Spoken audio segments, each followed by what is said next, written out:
while your day is winding down.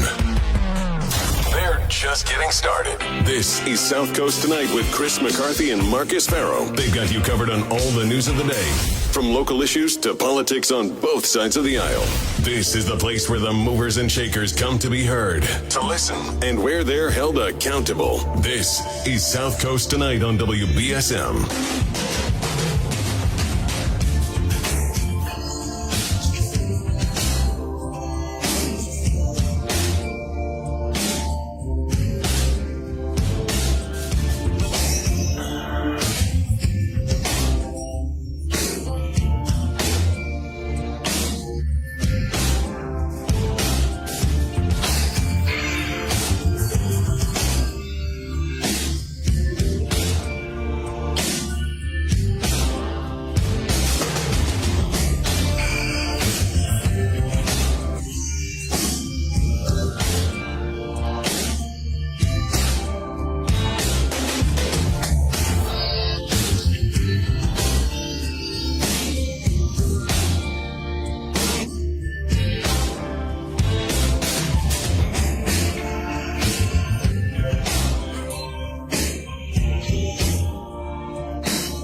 Welcome to South Coast Tonight.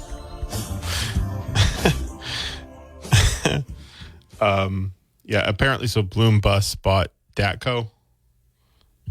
Is what I Am Trash 508 from Fairhaven is telling us, and also letting me know that I Am Trash 508 is his gamer tag. I like that. What's my gamer tag? I think it's something lame. I think it's just like I think it's just my Twitter handle. Like Marcus Farrow Law. Oh, I'm not supposed to promote my Twitter on the air. Sorry. Guess I'm fired. 508-996-0500 is how you can get on the program this evening. We've been talking about Dattco cutting their bus service to Boston. From Greater New Bedford to Boston. Used to depart and arrive from Fairhaven, New Bedford, and Dartmouth for the better part of 9 years. And they abruptly announced that it is no longer a viable option for them, and they are leaving. They're just gonna go. Again, I understand from the business standpoint of it. I don't really like the business standpoint of it. My whole thing is, I understand it's not profitable. You got to end the service, right? I guess you're a business. You got to make profit. If you don't, you're not going to exist as a company. But I don't know. I don't know what Dattco's bottom line is either. I'm not privy to the financials of the company and how long they could go on with that service. But I just feel like, if you are, I assume they're getting some sort of MassDOT subsidies already. I'd be surprised if they weren't, but, I don't want to speculate too much. But my whole thing is if you are a bus company or if you're a transportation company and you are providing public transportation that people rely on, public transportation is and should be a public good. Like, they have to alert the Department of Public Utilities because they know transportation is itself a public utility. It's something that people use. It is a public good that the public needs. So why do private companies just get to end that public good basically whenever they want to? 30 days notice is nothing. They're like, oh, we gave 30 days notice. That's what's required. Great. That's nothing. And by the way, I don't think they were very, let's say, vocal about their ending service. They put out a statement online on their website. So you have to go to their website to find out. 508-996-0500. So Polly from New Bedford says, if that woman needs a ride to Boston for chemo until she can find someone I'm more than happy to help. Did it for years with my old man, and I know how important that is. That's nice. It's a very nice gesture. That story was from Grace Ferguson. She wrote that story and interviewed the woman with chemo. So I think if you want to get in touch with her, you can. Go to newbedfordlight.org, and our email should be there. It's tough. I mean, that's tough to get chemo and then drive back from Boston. So 508-996-0500 is how you can get on the program this evening, or we'll take your messages on the WBSM app chat.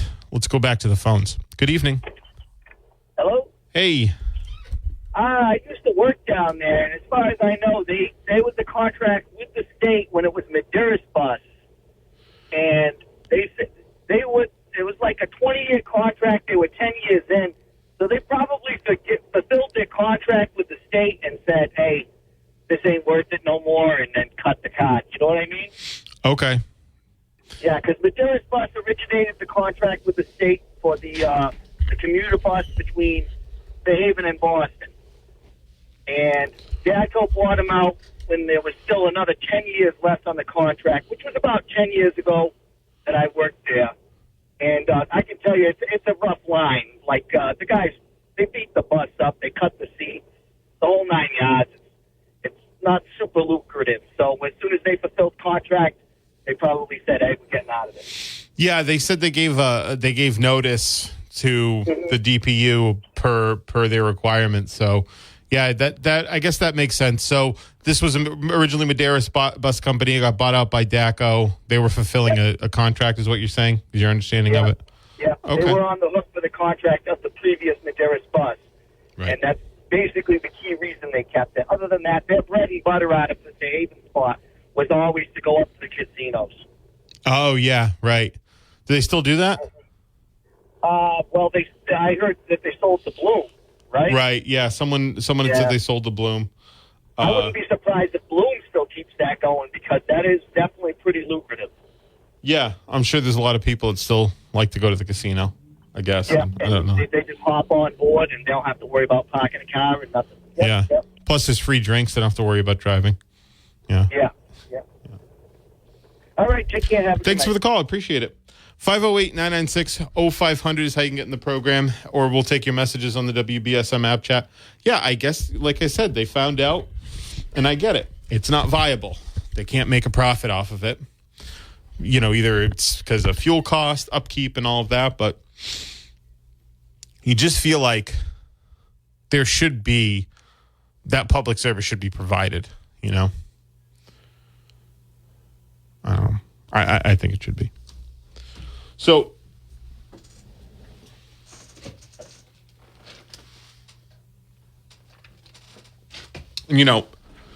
MassDOT said there's no funding mechanism available. I get that too, because this did, again, maybe there could have been if Dattco didn't just drop this. It fell from the sky, right?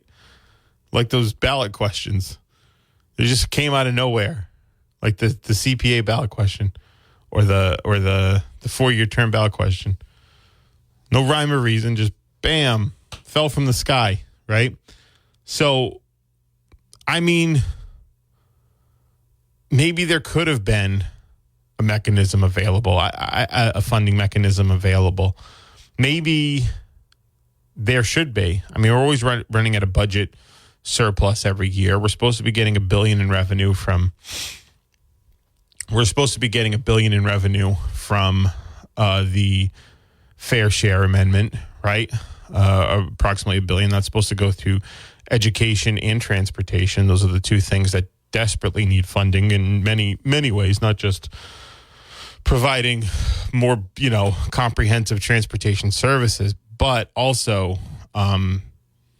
infrastructure, sort of rebuilding our infrastructure. The traffic congestion in Boston is very, very bad, like one of the nation's worst. And I think I talked a little bit about it, but I might have given you some old data. There's some newer data that came out earlier this year.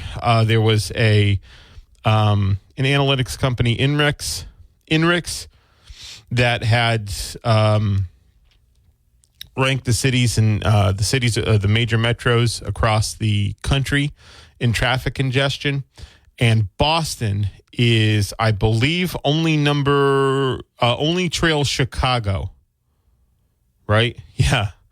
Okay. So Boston. Yeah. This doesn't make any sense. Boston only trailed Chicago for most congested city and ranked 4th globally behind London, Paris. Oh, yeah. No, that doesn't make sense. So Boston is the second most traffic congested city in the entire country, only behind Chicago. Globally, it is Paris, London, Chicago, then Boston. Boston is the 4th most congested city in the entire world. That is crazy to think about. That is crazy to think about. When you are in traffic up in Boston, you are in one of the worst traffic jams in the entire world. So Boston lost 134 hours. So the typical Bostonian lost, this is according to the data, the typical Bostonian lost 134 hours in 2022 due to traffic congestion, which is up 56 hours from last year, but still 10% below pandemic levels. So the congestion costed an average Boston driver, I think I said $2,900 in the last hour. They're saying it costs about $2,200, but a couple thousand dollars a year that they're losing. And no surprise to anybody, the biggest, the highest area of congestion, the biggest trouble spot is the 93 South from the tunnel to the split. So the way we get up there from down here, the way we get up there from the tunnel to the split, the Tip O'Neill tunnel, right? It's the Tip O'Neill tunnel, isn't it? I'm pretty sure. Someone let me know if that's the Tip O'Neill tunnel. I think I drove through it. Yeah, I'm pretty sure because when I drove through it a while back, Chris actually called me. I was driving through it. McCarthy called me. He goes, "What are you doing?" I'm like, "I'm driving through the Tip O'Neill tunnel as we speak." So I think it's the Tip O'Neill tunnel. But from there to the split is where we are, of course. You drive up 24, there's that split. And you take the right, you get into 93. That stretch is the 4th most congested corridor in the entire country. So when you commute from here to Boston in your car, you are taking the 4th most congested route to a major metropolitan area in the entire country. And again, commuters are losing a couple grand in wages a year, 134 hours, right, of time of their time. It's a serious problem. So SouthCoast Rail is going to be an answer to that, obviously. It's supposed to be an answer to that. This is supposed to be an answer to that congestion because it's going to pick up commuters from New Bedford, Fall River, Taunton, Freetown, right, all the way up to Boston. That's the idea. So it's going to take a lot of cars off the road. But as I've said before, when I've spoken with transportation experts, people from transportation advocacy organizations, former state cabinet secretaries, Congressman Jake Auchincloss, who sits on the transportation committee in Congress, they've all said that it's not an either or proposition for SouthCoast Rail and busing. That's what makes the Dattco VP's comments so strange, saying, well, the political bodies want rail service, but they never said we want rail service at the expense of busing service or any other public transportation. They didn't say we want everybody on rail all the time, no matter what. They just said they want it in addition to, I think, a tapestry.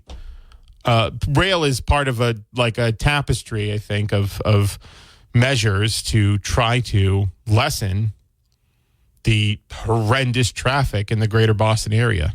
the horrendous infrastructure in the greater Boston area to make it at least a little bit more manageable. Maybe there's other rail proposals, East-West Rail and all of that. Maybe that'll help as well.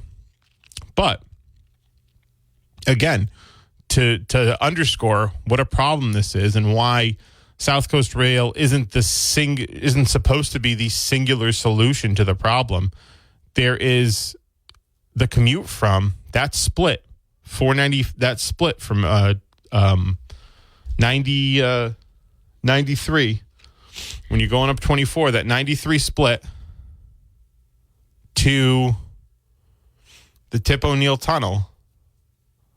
That is the fourth most congested route in the entire country. Boston is the fourth most congested city in the world. And one of the major areas, the major point of problem, the major problem area is the route that we take. All of us down here take to Boston. That's the major problem area.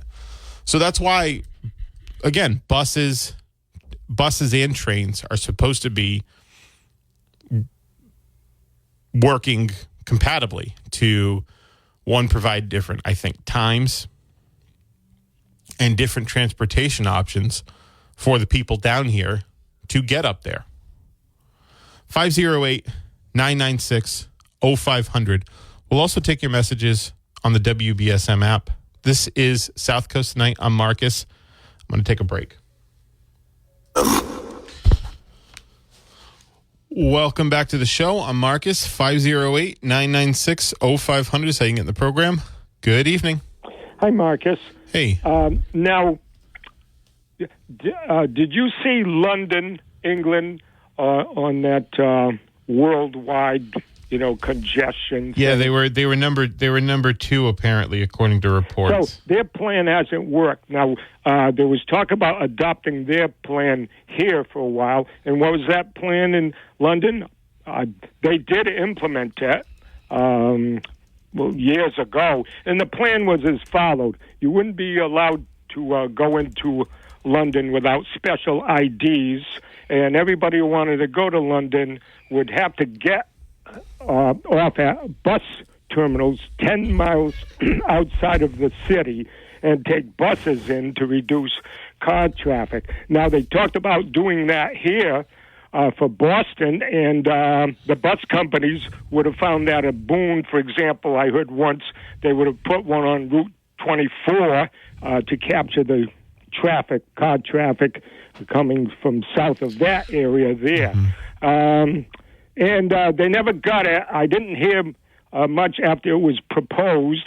I have suffered going to Boston, and I don't want to go there anymore. There's stop-and-go traffic where people roar ahead for short distances to, 60 miles an hour acceleration, jamming on brakes, and you're always at risk of being in a fender bender or worse, and angry traffic around you if you ever slowed them down by pulling aside. But maybe Dattco has a chip on their shoulder because they didn't get that type of plan. But from what you say, that plan implemented in London, which it was, hasn't really helped.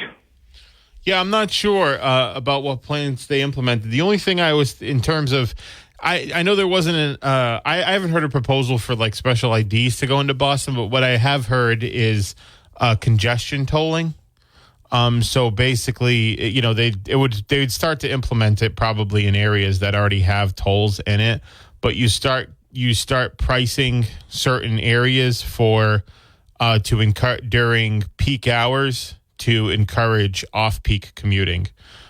Basically, so to try to spread out the amount of traffic, you start tolling during the rush hours. Basically, that's one of the proposals. I think New York's actually on its way to doing it.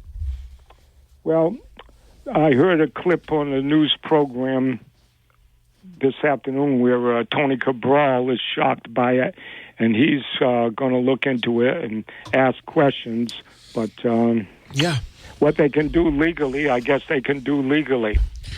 I'm of the opinion that if you're providing a public service, a public good like transportation, that you should be under special obligations, right? For continuity of service until that can be taken over. You should be on the hook for it because that's the type of service that you've already agreed to provide. So yeah, I wonder what options Rep. Cabral is thinking of. In fact, I'll probably reach out to him. All right. On another aspect, I was thinking earlier today.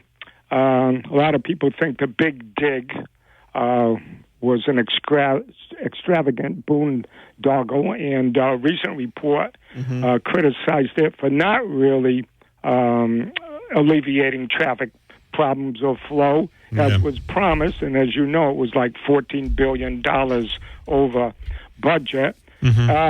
And we got this train. How much did the train cost to come from Boston to here? Much?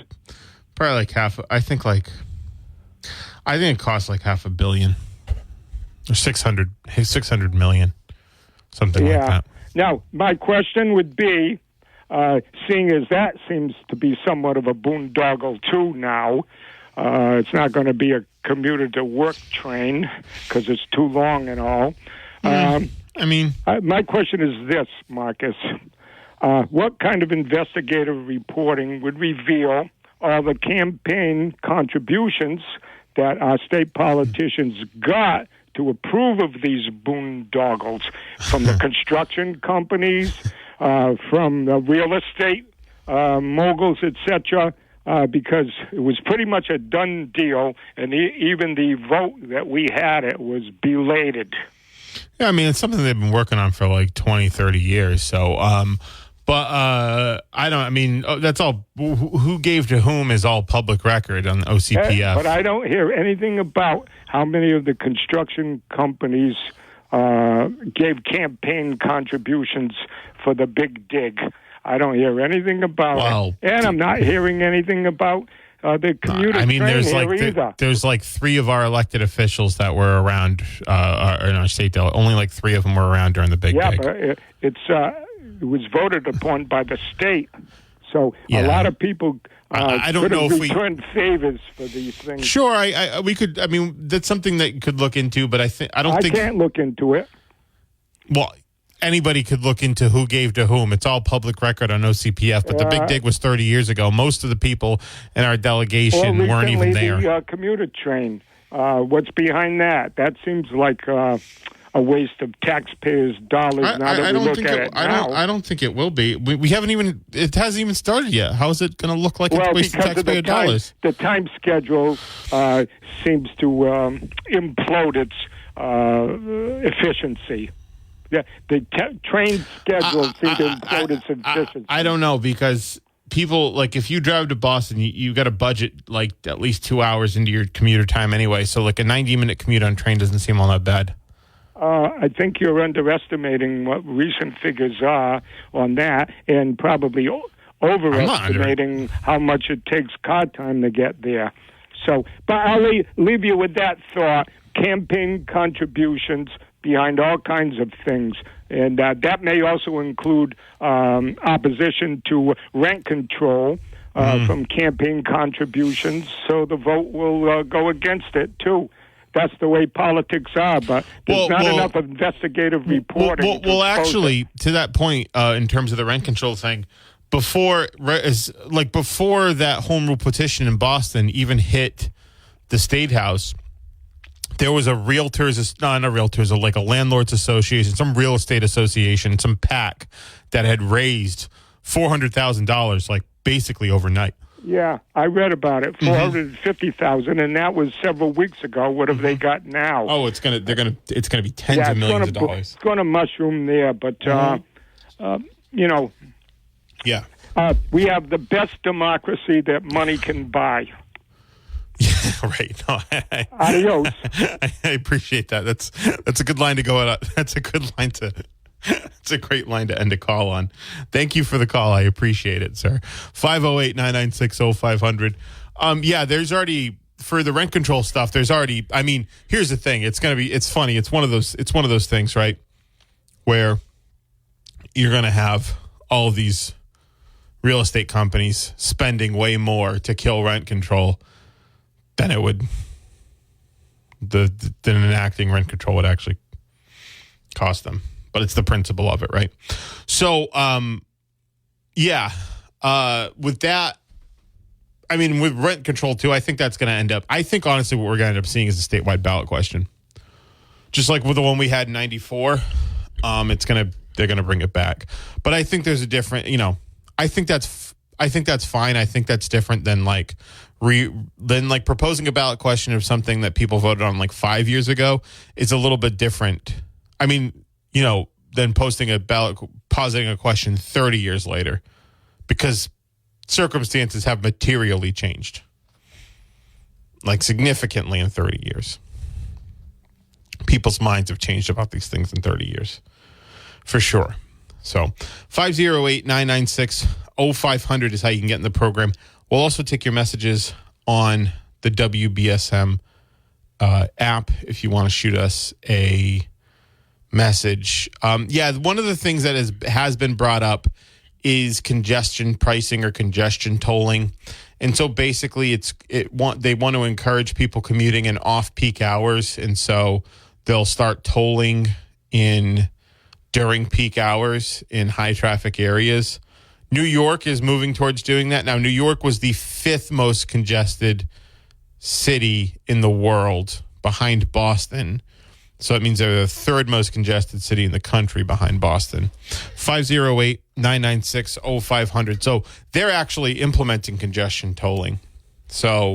Or they're moving towards it at least, unless somebody can kill that momentum. 508-996-0500. Good evening. Hi, Marcus. Hey, what's up? They're talking about the train coming into New Bedford. Yeah. Back before your time, you weren't even born yet. But back in 1950, my mother took me on a train from New Bedford to Boston. One time, just for the ride, and she did a little shop, and then we came home. But then they stopped that line. Do you know why? Why? Wasn't making any money. Interesting. Do you really believe it's going to make money now? Well, I think things have changed fundamentally in the last 60 years. How many times do you think you'll take the train to Boston? I'll probably go to Boston more. First of all, I got to try it, right? But I'll probably go to Boston more now that service is available versus when I used to drive up there. Driving up there sucks. I hate it. Oh, I know that. But I'm going to tell you right now. This is my honest opinion. I think in 10 years, after they stop making this run, within 10 years it'll be closed down. Really? If it's not making money, they're not going to run it down here. Okay. And that's what happened back in the 50s. Yeah. Wasn't making money, and they stopped the run. Yeah. I mean, their terminal used to be where the Social Security office is down by the river. Right. Well, I think a lot's changed since then. I don't even think we had in the 50s. That's when we just started building the interstate highway system. We didn't even have that back then.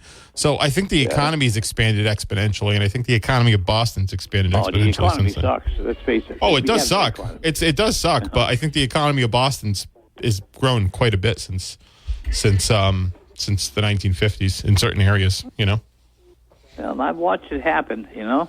I grew up in that era. Right. And I watched it happen, and I just said to myself, I know it's going to happen again. I mean, I'll tell you who's going to use a train. All right, now I'll tell you exactly who's going to use a train. Oh. Your drug dealers.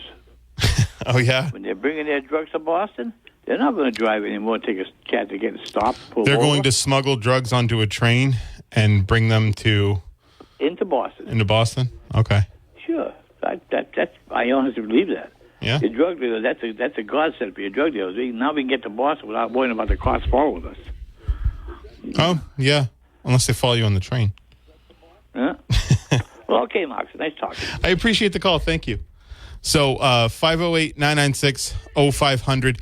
Yeah, I mean, in the 50s, they didn't even have, was before my time, but in the 50s, they didn't even have the interstate highway system, right? That was Dwight Eisenhower that started building the interstate highway system in the 50s. And so I think a lot's changed in the Boston economy in particular. One of the things with the Boston economy that's interesting is Boston's become a major global hub of life sciences, right? But the traffic situation in Boston is so bad. I hate to keep having to use the same word over and over again, but the traffic congestion in Boston is so bad. The traffic situation in Boston is so bad that there is concern that the life sciences industry in Boston in particular, and of course there's education and all that as well, but the life sciences industry in Boston is going to grow beyond what the current transit infrastructure can actually handle. So again, I think in this situation, there's going to be probably a lot more development around rail than there was in the 50s. 508-996-0500 is how you can join me this evening. We'll also take your messages on the WBSM app chat. This is South Coast Tonight. I'm Marcus. 1420 WBSM, New Bedford's news talk station. As well. Pollution from trucks is a public health crisis. Diesel-burning trucks belch dangerous levels of pollution, and communities living near ports and along freight corridors breathe especially high levels of this dirty air. But this crisis has a solution. My name is Sasan Sadat, and I work for Earth Justice. I'm working to clean up our air quality, particularly for communities that bear the burden of diesel pollution. For the sake of our lungs, our health, and our climate, the future of trucking in this country has got to be zero emissions. Until then, I will never rest. Earth Justice is a national legal nonprofit defending the environment and people's health. Earth Justice is fighting to save lives, protect our climate, and strengthen our economy through the shift to zero emissions. If clean air matters to you, visit us at earthjustice.org. Earth Justice, because the earth needs a good lawyer.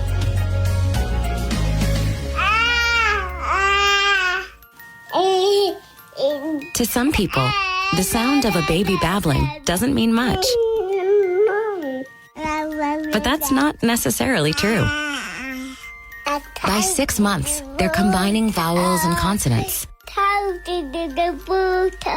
By 9 months, they're trying out different kinds of sounds. And by 12 months, their babbling is beginning to take on some meaning. Especially if there's no babbling at all. Little to no babbling by 12 months or later is just one of the possible signs of autism in children. Early screening and intervention can make a lifetime of difference and unlock a world of possibilities. Take the first step at autismspeaks.org. You've spent all day hearing about the news. Now's your chance to react to it. Pick up your phone and call the professionals. Call Chris and Marcus now at 508-996-0500 or send a text via app chat on the WBSM app. Now, back to South Coast Tonight. Welcome back to South Coast Tonight. I'm Marcus. We've been talking about Dattco's ending their bus service to from Fairhaven, Dartmouth, New Bedford to Boston. We've been talking about SouthCoast Rail, how it's coming at the end of the year and the end of this year, and what that's going to mean for the region. I dug up an old piece. I will periodically reference this piece because it is a few years old. It's one of the first things I wrote when I started here at WBSM, but I remember it taking me such an incredibly long time to write. So what I was saying was, the biotech industry had experienced, I think, a 35% growth over the last decade. And they said the current state of transportation can't sustain that rate of growth. So I think in order to maintain where they're at, they're going to have to expand beyond the current infrastructure of Boston. I think that includes, having rail access between these communities. And it's the plan is to create, I think, 6 stations, right? They said it's, obviously Middleborough, Lakeville is going to stay the same. Taunton, Fall River, New Bedford, Freetown. Am I missing one? I mean, it's 5 new stations. Taunton, Fall River, New Bedford, Freetown, East Taunton. Yeah, there was one in East Taunton, which I think there was some complaints they wanted a station in downtown Taunton, but you know, you get what you get and you don't get upset. So so the biotech industry is growing at like a 35% clip over the last decade. They can't sustain that growth, so they may have to look towards, I don't know, expanding beyond, you know, the inside, you know, inside the city borders, right? You know, you've seen it in Lakeville and Freetown, the sort of development that's gone on over there. Worcester in the early 90s had gotten rail service to Boston, and it has, you know, when I was talking to someone from Transportation for Massachusetts on this program, they talked about how that service has, you know, concurrently led to more economic development of that area. If you go to the Freetown, the Middleborough Lakeville station, you see all those developments that are being built around that station. You see all that housing, and there's also the MBTA zoning laws that require, according to the Attorney General, require cities and towns to develop more, or to basically not to develop, but to allow the development of housing in the areas around the station. So they can't be a hindrance to the development of housing in the areas around the station. I guess the idea being that it's a public benefit having the MBTA station in your town, so you have to allow for development in that area so people can have access to and enjoy that public benefit in the same way others can. I guess that, you know, that would be the foundation for that. 508-996-0500 is how you can get the program. We'll also take your messages on the WBSM app. Tell you what, take one last break for the hour, and then we'll be right back. Welcome back. I'm Marcus, 508-996-0500. That's how you can get on. Been talking about SouthCoast Rail in this hour. The expected daily passenger rate of the rail service, according to the Commonwealth, is 2,700 daily rail passengers. That's quite a bit.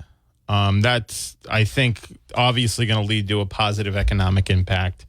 You know, there's obviously some housing projects that are already being, you know, I think accounted for. There's a 57,000 square foot commercial and residential project that's being built, I think, in Fall River, or at least was being built in Fall River. I don't know if it's still continuing, but I remember that being built in Fall River. There's going to be, I think, some more developments around where the train's going to be, which is going to be in the Hicks-Logan area of New Bedford, right? And that's, you know, Mayor Mitchell's been pretty, I think pretty candidly called that the most distressed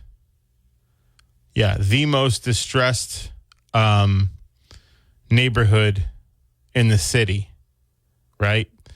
And so I think having a train stop there is going to, I think, go a long way to make some positive development over there. Now, New Bedford isn't subject to the MBTA Communities Law. The MBTA Communities Law was written before New Bedford and Fall River had officially made themselves MBTA communities, and thus made, you know, them making themselves MBTA Communities Law, MBTA communities, I believe would have made Fairhaven, Dartmouth, Freetown, and Acushnet, all the cities and towns that border, along with Somerset, right? Somerset, what other towns? I think that's pretty much it. I think I listed everybody. All the towns that border Freetown and Westport, all the cities and towns that border Fall River and New Bedford would have made them MBTA communities as well. I believe that's how it works. So we're not subjected to it down here in the South Coast, or most of the cities and towns in the South Coast. Middleborough and Berkeley, Taunton and Lakeville, I believe, are subjected to it. But it's basically a law that says, now some people say it's optional. Attorney General Jerry Campbell said it isn't optional, but they basically said you have to have zoning requirements in a certain radius near the track, near the stations, basically that allow for the development of market rate housing. So you got to allow for development of market rate housing. You have to allow for that development. You don't have to make it happen. You just can't stop other people from making it happen, basically. You can't be a hindrance to that with, unduly burdensome zoning laws. Thus far, out of 175 communities, remember Lieutenant Governor Kim Driscoll had said when she was talking to Chris and I the other day, only 2 of them, which I think is Middleborough and Berkeley, have said, hey, we're not doing it. And Attorney General Jerry Campbell is moving towards enforcing that. She said it's not optional. I think the language of the law says may and not shall, which can make a difference. 508-996-0500. We're also taking your messages on the WBSM app chat. This is South Coast Tonight, and I'm here till 10, so give me a buzz. Give me a buzz.